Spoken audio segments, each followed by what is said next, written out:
My deepest desire in this life is to help people understand a gift that has been given to me, death. For reasons I will never understand, I've seen past the veil of this life many times. It was never something I spoke of. I never dared, but if you'll hear me, I hope this story can help you remember. My first death came moments after life began. While I was born, I inhaled fluids that left me unable to breathe. I was taken and put in intensive care for many hours. I moved back and forth between this life only moments after it began, and though I do not have memories of that time, it left a mark upon me. Things we are meant to forget were remembered, and I walked through this life marked, different, and strange. My childhood was wondrous, full of light and joy, and the perfection that only innocence brings. And yet there was a strangeness. Where I saw spirit, others saw imagination. Where there were guides and angels, others called them imaginary friends, and soon they called them nothing at all. I remember the day the last of my friends stopped playing pretend. I was confused then. Did they not see? Did they not know? Could they not hear them? And to my horror, I realized that I was the only one who could. And over the years, in the privacy of my own mind, I lost faith. Perhaps the adults were right. Maybe it was all made up. I found nothing in churches or books that sounded like the divine I had loved, the truth I had seen. And so perhaps it too should be discarded. Perhaps faith is a childish thing. The second death was a slow drowning. I was a straight A student, captain of the sports team. By all accounts, a good man in the making. But there was a quiet desperation to me, I will admit. There was a hole and a screaming internally that I could not silence. Sleepless nights, strange dreams, and still, the things I heard and saw that no one else could hear and see. I began to believe that perhaps it was schizophrenia or some other curse by another name. But as I tried to smother this truth within me, all I did was sink. And by the end of my college career, I had tried to take my life more than once, but strangely was never permitted. Each time a synchronicity or accident or trick would save me in ways I could never explain, and I never thought people would believe. I had planned it all out. I had hoped to make it look like an accident. I had planned to wreck my car in such a way that I could not survive in the middle of the night during a snowstorm. It would be a tragedy for sure, but no one would be hurt. No one would ever know. But on the fated night, my car would not start, and I cursed her name. God, whatever I called it back then, gently told me my life was not mine to take. There was a soft feminine voice that assured me life was indeed worth living. A dip beyond the veil again, as I begged for it all to end. For a time I floated in a sort of neutral nihilism. I could not die, but I did not know why I was here. I did not understand her whisper well enough, and though I saw and heard things, and my dreams were vivid, I was lost. And so the city became my altar.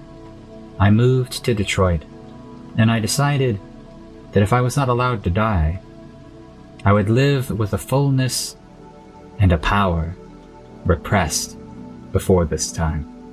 I would say yes to all things. I would carve my name into the sky.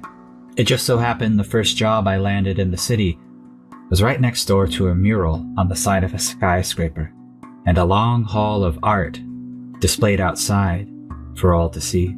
I decided that day that my art would be on the side of a building someday, in these halls, and that if I was not allowed to die, then people would remember my name, like Sisyphus and his boulder, I would defy my strange, unknown fate and chase a light I scarcely believed existed.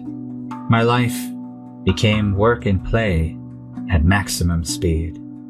Sex, drugs, rock and roll, LSD, underground raves, painting on canvases as tall as the ceiling, making a mess of myself, creating art and burning it, writing journals to no one in particular, poems and songs, epics, sculptures, shows, improv. I did it all. But when I discovered that certain substances, like alcohol, could silence the voices, I chose the numbness, the bliss of unknowing for a time. And sadly, I believed that the divine only found me at rock bottom, and I torched my life over and over again, hoping the divine would return, hoping the same voice that had saved me from myself in my youth, and that had saved me when I was a baby, would find me in the ruins of my own life. But the divine knew this trick all too well. She would not have me. And so I sat in silence in the dark for years. That is, until they decided it was time for me to meet her again. This time I died for real, leaving my body behind. I collapsed at my job. The years of reckless living and burning the candle at both ends, being a man on fire, had finally caught up to me. And as they carried me to the car, I was transported back to the place that we all come from. There are not words that can describe the infinite. Our tiny, finite vessels and even tinier minds will never understand it, not in a way that can be transmitted through language. It is a feeling. It is a knowing. In this space, I expanded beyond the edges of everything.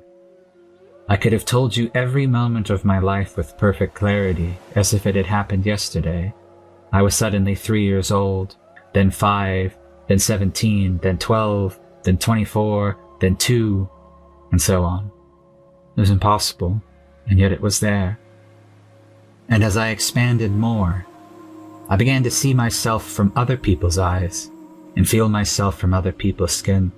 I came to know those I had hurt without meaning to, and I came to feel the love others had for me that I did not believe existed. And this was too much. And strangely, despite the shattering of my being, I was still expanding for a time. Something beyond all of me and all of the lives I had touched.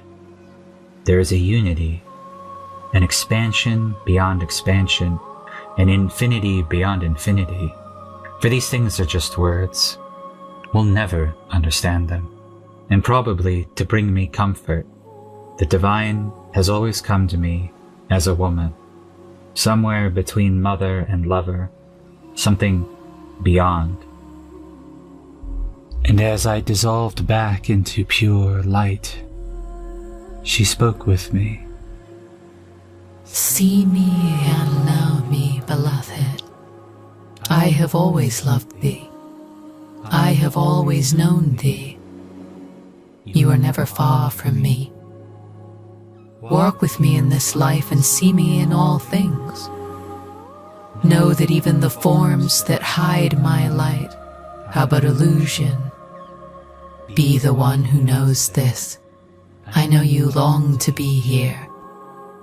But I sent you down there to remember, to see what others were not, to pull the curtain back on this reality for them, so that they too may remember.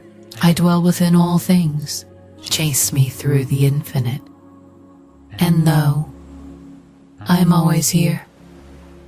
And as I descended back into my body, and after a long hospital stay, my life changed forever.